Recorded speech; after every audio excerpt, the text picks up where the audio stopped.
আবু হুরায়রা রাদিয়াল্লাহু আনহু তিনি বলছেন যে আল্লাহর নবী মুহাম্মদ সাল্লাল্লাহু আলাইহি ওয়াসাল্লাম তিনি ইরশাদ করছেন, রাসূল সাল্লাল্লাহু বলেছেন যে তাহাদু তাহাবু, তোমরা পরস্পর পরস্পরকে হাদিয়া দাও, পরস্পর পরস্পরকে উপঢৌকন দাও, তাহলে পরস্পর পরস্পরের মাঝে মহব্বত ভালোবাসা বৃদ্ধি পাবে। তাহলে একটা জানলাম পরস্পরের মাঝে হিংসা দূরে রাখা বা মহব্বত ভালোবাসা বৃদ্ধির একটা বড় মাধ্যম জানলাম কি সালামের প্রচলন করা। এটা অবশ্যই করতে হবে।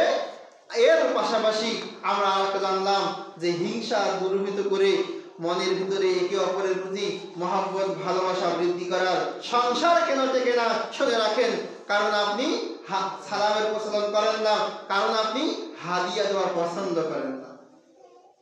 যে বাড়ির তো খাবার দাবার দেই, বাড়ির তো মাস ভরে বাজার করি, আবার হাদিয়া দিতে হবে, বউকে আবার হাদিয়া দেওয়া লাগে, স্বামীকে আবার হাদিয়া দেওয়া লাগে, আত্মীয়কে আবার হাদিয়া দেওয়া লাগে, খোঁজ খবর তো নেই, হাদিয়া আবার দেওয়া লাগবে।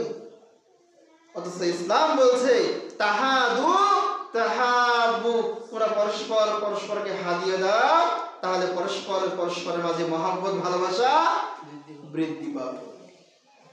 আপনি খোঁজ নিয়ে দেখবেন যে সংসারটা টিকছে না, যত কারণ আছে এর একটা বড় কারণ ওই নারীর আফসোস যে স্বামী তাকে হাদিয়া দেয় না। হাদিয়া মানে আপনি হাদিয়া দিতে দিবেন, কিন্তু সে কি বলে যে মাঝে মাঝে আমার কোনো উপহার দেয় না, কিছু দেয় না, বলে কিনা? ইসলাম এটাকে কি বলছে? হাদিয়া বলছে। হাদিয়া আপনি নিয়াতে ইসলামিক নিয়াতে দেওয়ার কারণে একদিক থেকে আপনার আত্মীয়তার সম্পর্ক বাড়বে, আরেক দিক থেকে আপনি সাদাকার সওয়াব পাবেন, ডাবল সওয়াব। ইসলাম যে কাজগুলো করে, আপনি যে কাজগুলো ভাবেন সেগুলোর মাঝে যত পরিমাণ উপকার আছে, ইসলামের আদলে এর পরিমাণ অনেক গুণ বেশি। সম্মানিত উপস্থিতি।